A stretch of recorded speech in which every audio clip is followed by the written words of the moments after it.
What if the person you are desperately trying to heal is the very person you must distance yourself from to save your own mind? Have you ever noticed the strange, quiet grief that comes when you realize you love your parent, but you cannot survive their behavior? It is a heavy, isolating paradox.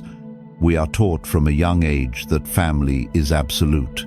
We are told that loyalty means staying, no matter how much it hurts, and that honoring a parent means enduring whatever emotional storms they bring into your life. But what if the hardest, most necessary spiritual step you will ever take is realizing that you can unconditionally love someone from far away? If you have ever felt stuck, anxious, emotionally exhausted, or invisible within your own family, this is for you. If you lie awake at night, wrestling with the crushing weight of guilt, simply because you want a little space, stay until the end. Because the final lesson may change the way you see this pain forever. Most of your suffering right now is not caused by your parents' actions alone. It is caused by how tightly you are holding on to the belief that you must endure those actions to prove your love. In Buddhist thought, one of the deepest lessons we can learn is the understanding of attachment. We often confuse attachment with love. We attach ourselves to the role of the dutiful child. We attach ourselves to the desperate hope that if we just explain our pain clearly enough, if we just try one more time, our parent will suddenly awaken and understand us. But attachment to an outcome you cannot control only causes suffering. Buddhism reminds us that true compassion does not mean offering your peace as fuel for someone else's unresolved fire. Imagine a small wooden boat tied to a crumbling dock during a massive, violent storm. The dock is falling apart, splintering under the crushing weight of the waves. The boat is slamming against the wood, slowly taking on water. If the rope is not cut, the boat will ultimately sink alongside the dock. Cutting the rope does not mean the boat hates the dock. It does not mean the boat is angry at the storm. Cutting the rope simply means recognizing that you cannot stop the weather, and if you do not create distance, you will drown. In our own lives, we refuse to cut the rope. We answer the phone calls that leave our hands shaking. We visit the childhood home only to regress into a scared, defensive version of ourselves. We sit at dinner tables and swallow cruel remarks, passive aggression, or overwhelming control, simply because the person hurting us gave us life. You wait for something to change, terrified of being seen as ungrateful or selfish. Think about your own life. Ask yourself, what are you afraid will happen if you finally let go of the rope? Are you holding on because this proximity brings you peace, or are you holding on because you are terrified of the guilt that comes with letting go? Pause, breathe. Observe that heavy guilt without following it down the dark spiral of overthinking. Let the feeling rise without making it your identity. You can feel guilty and still know you are making the exact right choice for your survival. Do your part to be kind, then release the outcome, because peace is not something you chase by fixing others. It is something you make space for by honoring yourself. But accepting the need for distance is only the first step, and this is where the next truth begins. Because the parent you are struggling to detach from, the one you are fighting with in your mind, might not even be who you think they are. 2. The illusion of the ideal parent.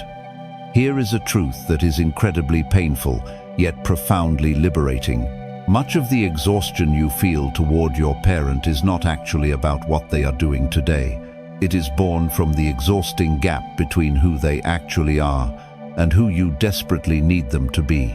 We all carry a silent, heavy image in our minds of the ideal mother or father, the one who listens without judgment, the one who protects, comforts, and understands. And when our real-life parent fails to match this image, when they are dismissive, controlling, highly critical, or emotionally absent, we suffer. We try to mold them.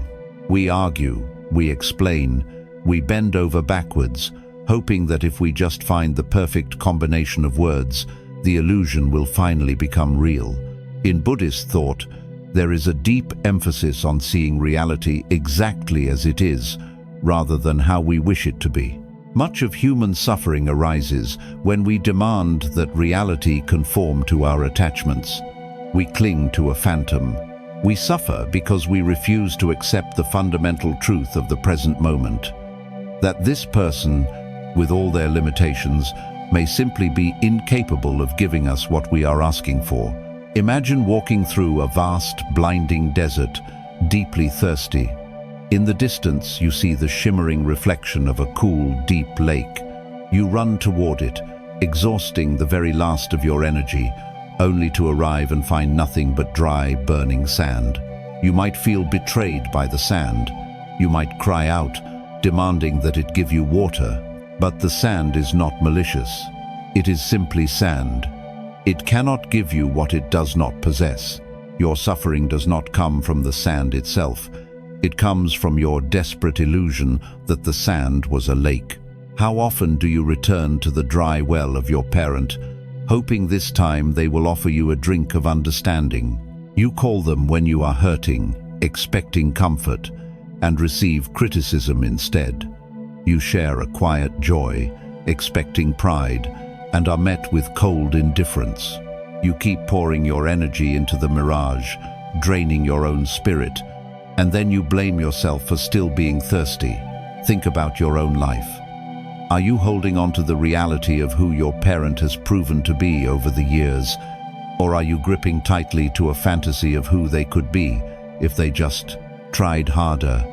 What would happen to your inner peace if you stopped demanding water from dry sand? This is not about excusing their hurtful behavior. It is about protecting your own spirit. Pause. Take a deep, slow breath. Look at this person, not as the mythological, all-knowing figure of a parent, but simply as a flawed, deeply conditioned human being. They are trapped in their own mind, walking their own confused path, often repeating the very pain they were handed. Stop trying to force the door open when they have clearly lost the key. Let the reality of who they are settle into your mind without the urgent need to fix it. When you finally drop the illusion of the ideal parent, a strange and quiet freedom washes over you. You realize you no longer have to change them. You only have to decide how close you want to stand to them. But letting go of this illusion almost always invites a familiar, unwanted guest. The moment you take a step back, the mind begins to whisper that you are doing something terribly wrong. And this is where the next truth begins. Because beneath the desire for distance lies a deeply misunderstood feeling. 3. Guilt as a visitor, not a ruler. What if the guilt you feel right now is not a signal that you have done something wrong, but simply the echo of an old habit? Here is the truth few people want to face. The moment you step back to protect your own peace, the first thing that usually arrives is a crushing wave of guilt. It is a heavy, suffocating feeling. It whispers in your ear that you are being selfish. It plays a highlight reel of everything your parents sacrificed for you. It uses their age, their loneliness, or their past hardships as a weapon against your boundaries. When you decline an invitation, end a toxic phone call, or simply decide to spend the holidays in your own quiet home, guilt rushes in, demanding that you abandon your own well-being to make them comfortable again. We are conditioned from childhood to equate our parents' happiness with our own worth, and so we mistake the discomfort of breaking an old pattern for the pain of committing a sin. Buddhist wisdom teaches us to observe our emotions without immediately becoming them. In Buddhist thought, feelings are not permanent, absolute truths. They are passing conditions.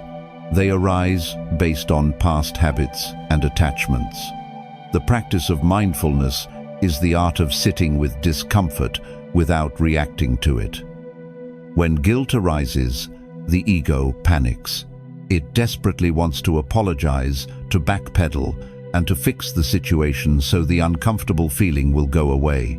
But Buddhism reminds us that we do not have to believe every emotion that knocks on our door. Imagine sitting in a quiet, peaceful room, Suddenly, there is a loud knock. You open the door, and a heavy, disruptive guest pushes their way inside. This guest represents your guilt.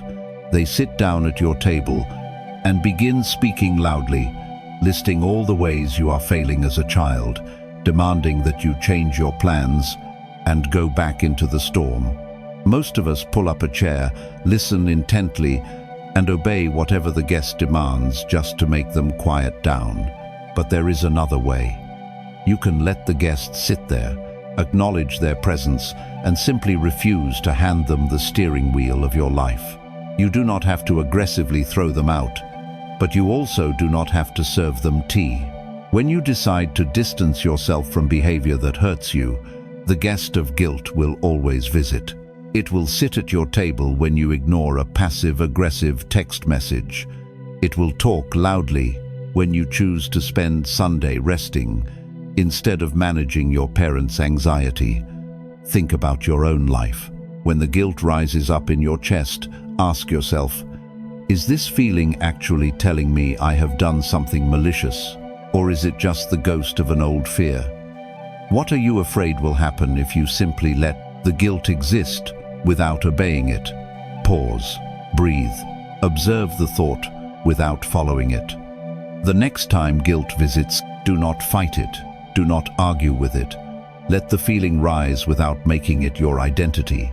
You can say silently to yourself, I feel guilty, and I am still making the right choice for my peace. You are allowed to feel bad about a decision that is fundamentally good for you, because guilt does not mean you have made a mistake. It only means you are walking on a new, unfamiliar path that your mind has not yet mapped out. But feeling guilt without acting on it is only one piece of the puzzle. And this is where the next truth begins. Because once you stop letting guilt make your choices, you must figure out what your love for them actually looks like from a distance. 4. The space between compassion and entanglement. What if caring for someone deeply does not require you to absorb their chaos? Here is the truth few people want to face. We often believe that if we do not suffer alongside the people we love, we do not truly love them at all. When dealing with a difficult parent, the line between compassion and entanglement is often entirely erased. We mistake carrying their emotional weight for loyalty. If they are angry, we feel the urgent need to calm them down. If they are anxious, we sacrifice our own plans to stabilize their world. If they are unhappy with their lives, we absorb their bitterness and let it poison our own day. We act as if there is a shared emotional bank account, believing that if we just drain enough of our own joy, it will somehow fill their emptiness. But this is not love, it is entanglement. Buddhist wisdom teaches us that true compassion does not mean losing yourself in someone else's suffering. In Buddhist thought, compassion is a quiet, powerful presence. It is the ability to witness the pain of another with an open heart, without becoming hopelessly tied to their reactions. Buddhism reminds us of the practice of non-attachment, loving someone deeply, but remaining unattached to their choices, their moods, and their demands. You can radiate warmth without setting yourself on fire. Imagine standing on the solid, quiet bank of a fast-moving, turbulent river. In the middle of the rushing water is your parent, thrashing against the current, fighting the waves, refusing to look for a way out. Entanglement is diving into the freezing, violent water with them, allowing them to pull you under in their panic until you are both drowning. True compassion is standing firmly on the bank. It is throwing them a rope.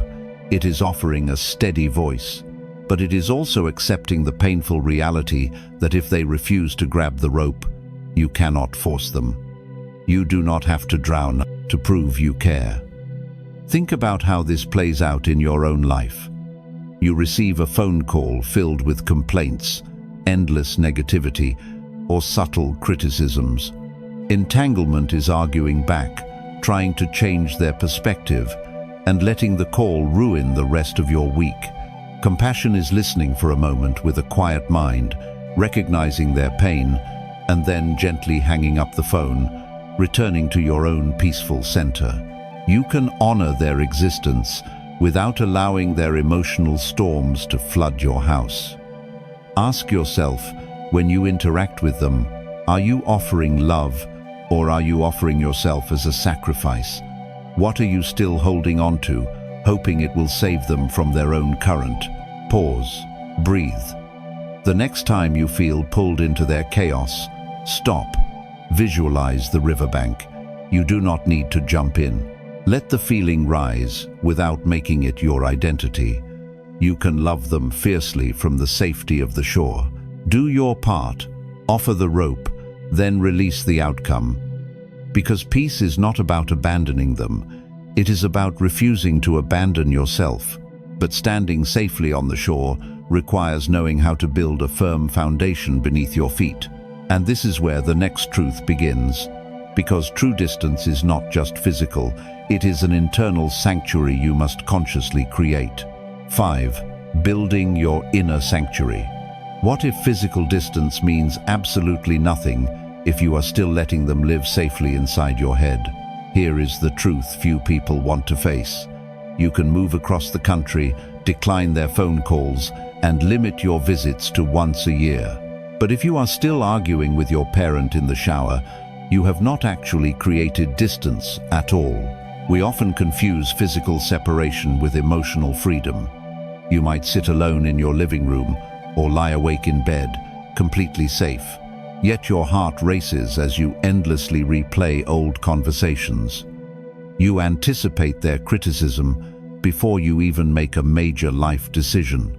You imagine their heavy disapproval when you simply choose to rest. Even when they are miles away, their voice echoes through your thoughts, dictating your choices and stealing your joy. You have locked the front door of your life, but you have left the windows of your mind wide open for their ghost to enter. Buddhist wisdom teaches us that true refuge is never found in the external world. It must be built carefully within. In Buddhist thought, the mind is seen as a sacred space that must be consciously guarded. Mindfulness is not just about relaxation. It is about observing who and what you allow to take up residence in your consciousness.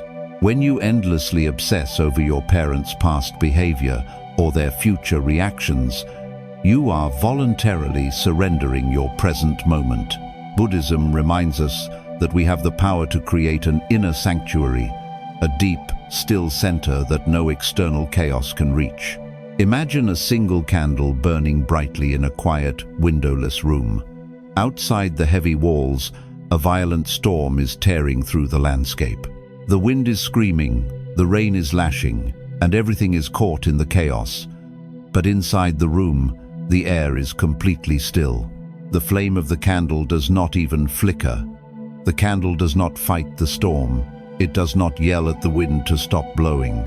It simply rests in the deep sanctuary of its own environment, shining quietly regardless of the weather outside. In your everyday life, your parents' behavior is the storm. The unpredictable moods, the heavy expectations, the words meant to guilt you. They are the wind and the rain. But you do not have to stand out in the weather. When you are sitting at work, walking through the grocery store, or trying to enjoy a quiet evening, you have the right to retreat into your quiet room. You do not have to let their turbulent weather blow out your candle. Think about your own life. Who is currently allowed inside your mind?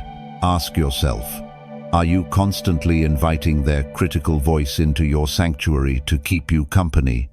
Is this lingering thought bringing you peace, or is it feeding your fear? Pause, breathe. The next time you catch yourself justifying your life choices to their ghost, stop. Visualize the quiet room. Bring your attention back to the breath in your chest, the quiet air around you, and the solid ground beneath your feet. Let the storm pass without becoming the storm. You hold the only key to this inner space, because true peace is not something you beg others to give you. It is a quiet room you build and protect yourself. But resting in this sanctuary requires facing the heavy baggage you have dragged inside it. And this is where the next truth begins. Because it is impossible to find silence when your hands are full of someone else's unfulfilled dreams. 6. The weight of inherited expectations. What if the heaviest thing you are carrying right now does not even belong to you? Here is the truth few people want to face. Much of the pain you experience when trying to distance yourself from a parent is not just about missing them. It is about the terrifying feeling of dropping the script they wrote for your life. From the time we are very young, we are handed invisible weights. We are handed their unfulfilled dreams, their fears of failure, their definitions of success, and their anxieties about the world. We are told how to work, how to love, and how to measure our own worth. When you begin to step away from their toxic behavior, you are also stepping away from their expectations. And that feels like a profound betrayal. Buddhist wisdom teaches us to look deeply into the nature of our suffering to find its true root. In Buddhist thought, much of our exhaustion comes from carrying attachments that serve no purpose in the present moment. We cling to these inherited expectations because they feel like safety, they feel like love. But Buddhism reminds us that true freedom requires a deep, honest inventory of what we are carrying. You cannot walk your own spiritual path while looking at someone else's map. Imagine a weary traveler climbing a steep, rocky mountain. The sun is hot, the air is thin, and the traveler is completely exhausted, weighed down by a massive, overflowing backpack. Every step is agonizing. Finally, the traveler stops, opens the bag, and looks inside. It is filled with heavy, jagged stones, but as they look closer, they realize they did not put a single stone in the bag themselves. Long ago, before the journey even began, someone else loaded the backpack. One stone is labeled duty, another is labeled perfection, another is labeled always make me proud. The traveler does not need these stones to survive the mountain. To reach the top, they simply have to take the stones out and leave them on the path. In your own life, you are carrying stones that were placed in your bag long before you had the strength to say no. You feel immense pressure to succeed in a career they approve of. You feel guilty for living a simple, quiet life, instead of chasing the chaotic ambitions they demanded. You feel a constant, nagging sensation that you are falling behind, simply because you are not following their timeline. When they express disappointment in you, it feels like a heavy stone has been added to your chest. Think about your own life. Ask yourself, whose life are you actually trying to live? When you hear that harsh, critical voice telling you that you are not doing enough, whose voice is it really? What are you afraid will happen if you finally set the bag down? Pause. Breathe. The next time you feel crushed by the pressure to please them, stop. Visualize the stones. You do not have to throw them back at your parent in anger. But you also do not have to keep carrying them. Let the feeling of expectation rise without making it your identity. You can respectfully leave their dreams on the side of the path and keep walking, because peace is not found by running faster to carry their burdens. It is found by realizing you are allowed to travel light. But setting down those stones requires knowing how to protect your own space. And this is where the next truth begins. Because creating distance is not a punishment, it is a profound act of clarity. 7. Boundaries as an act of deep respect. What if the hardest boundary you ever set is actually the highest form of compassion? Here is the truth few people want to face. We often believe that setting limits with our parents is an act of cruelty. When you finally decide to walk away from a harsh conversation or say no to an unreasonable demand, the mind tells you that you are being cold. We view distance as a weapon. We think that if we lock the door, we are punishing them for their mistakes. But as long as you allow their painful behavior to constantly destroy your peace, you are only breeding resentment. And resentment is the absolute death of love. Buddhist wisdom teaches us that true compassion cannot exist without deep wisdom. In Buddhist thought, allowing someone to continuously cause harm is not an act of love, it is an act of ignorance. When you let someone drain your spirit, you are not helping them awaken, you are simply joining them in their suffering. Buddhism reminds us that genuine boundaries are not built from anger, they are built from clarity. They are a profound recognition of what is required to keep your own heart open without letting it be trampled. Imagine two large, beautiful trees planted far too closely together in a small patch of earth. As they grow, their roots become desperately entangled, fighting for the exact same water. Their heavy branches violently crash into one another in the wind, breaking off leaves and snapping limbs. They are so close that they are slowly starving and breaking each other. A wise gardener does not let them die in the name of closeness. The gardener carefully digs one up and moves it across the field. Now, both trees have room to breathe. They both have full access to the sunlight. They can still see each other across the grass, but they are no longer destroying each other. The distance is what allows them to survive. In your life, a boundary is simply moving your tree. It looks like telling your parent, "I cannot speak to you when you use that tone," and then quietly hanging up the phone.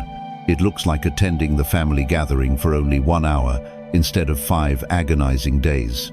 It looks like refusing to absorb a guilt trip designed to provoke you. A boundary is the conscious choice to step out of the tangle of their branches. Think about your own life. When you try to set a limit, do you immediately collapse under the weight of their disappointment? Ask yourself, are you avoiding a boundary to keep the peace, or are you avoiding it because you are terrified of their reaction? What if setting a firm boundary is the only way to save whatever love is left between you? Pause, breathe. The next time they cross your line, do not react with anger. Do not negotiate. Simply step back. You do not need to exhaust yourself explaining your boundary to someone who is fully committed to misunderstanding it.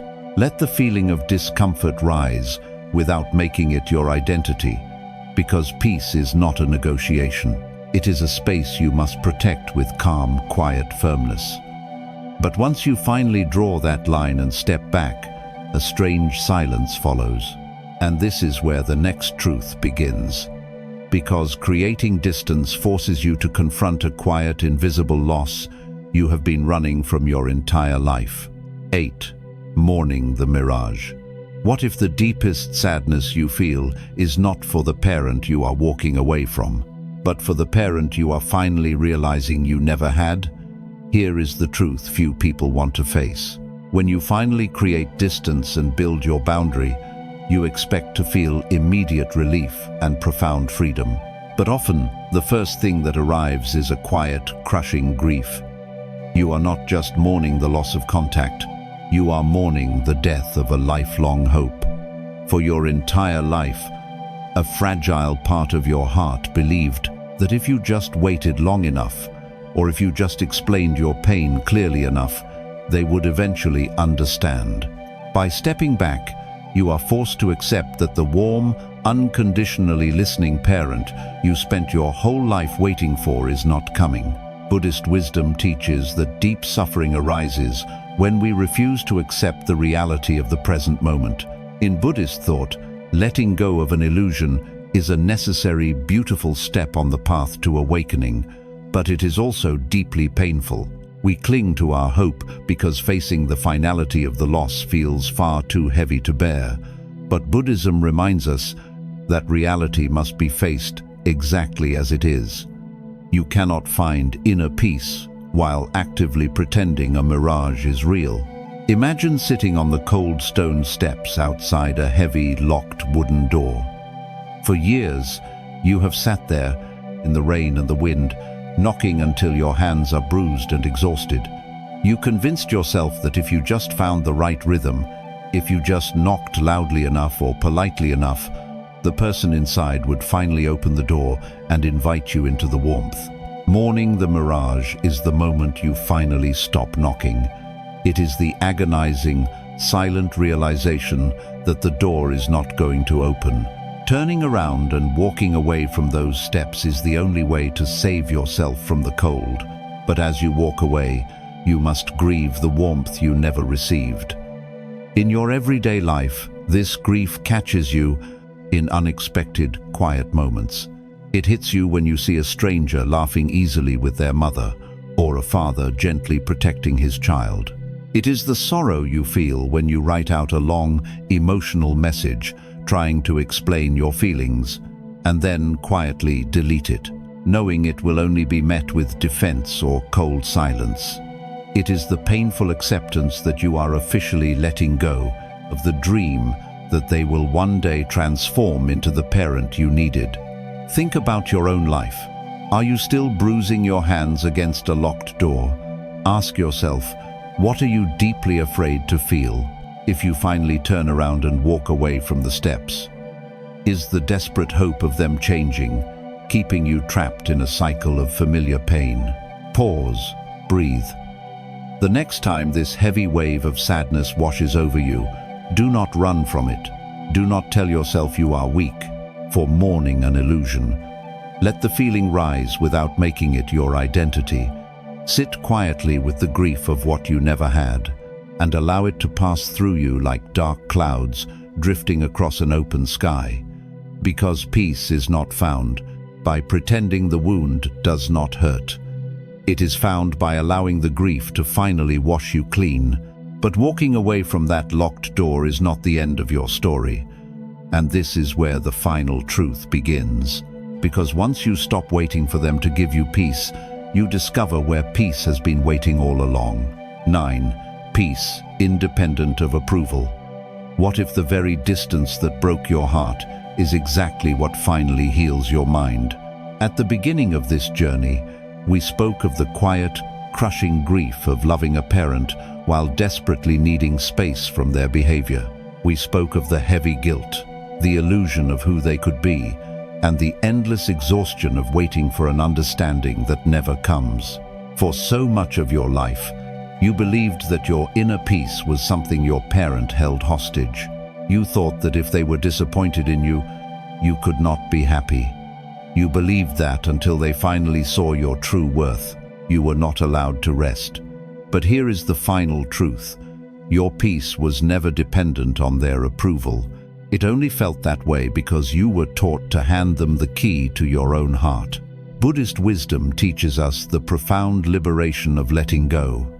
In Buddhist thought, awakening happens the moment we realize we no longer have to chase the things that are already leaving, and we no longer have to beg for what should be freely given. Non-attachment is not about no longer loving them. It is about deeply accepting them as they are, while refusing to let their limitations dictate your inner reality. You finally understand that their inability to love you in the way you need is a reflection of their own internal wounds, not a reflection of your worth. Imagine the vast, infinite sky. The sky holds everything. Sometimes dark, violent storm clouds roll in. They block the sun, they bring heavy rain, and they obscure the horizon. For a moment, the storm feels like the only reality. But the sky does not fight the clouds. It does not beg the storm to change into sunshine. The sky simply remains vast, open, and still, knowing that every storm eventually runs out of rain. For years, you believed you were the weather. You thought you were the anxiety, the guilt, and the chaos of their expectations. But you are not the storm. You are the sky. You are the deep, quiet awareness behind all of the noise. When you finally realize this, your entire life changes. You no longer have to explain your boundaries to a mind that is committed to misunderstanding you. You can let the guilt knock on your door, acknowledge it as an old habit, and then return to your quiet room. You can drop the heavy stones of their expectations on the side of the path and walk forward with empty, peaceful hands. You realize that you can love them from across the field, honoring the distance that keeps both of your trees alive. Think about the immense freedom waiting for you on the other side of this guilt. Ask yourself, are you finally ready to stop fighting for their validation? and start living for your own peace? Pause. Take one deep, final breath. Release the heavy tension in your shoulders. Release the desperate need to be understood by them. Observe the quiet space that opens up in your mind when you finally stop trying to control the uncontrollable. You have done enough. You have explained enough. You have carried their weight for long enough. Letting go does not mean you do not care. It simply means you have chosen to stop drowning in their river. You have reached the shore, and you are finally allowing yourself to rest. If these lessons touched your heart, share this video with someone who may need a little more peace today. You can let go now.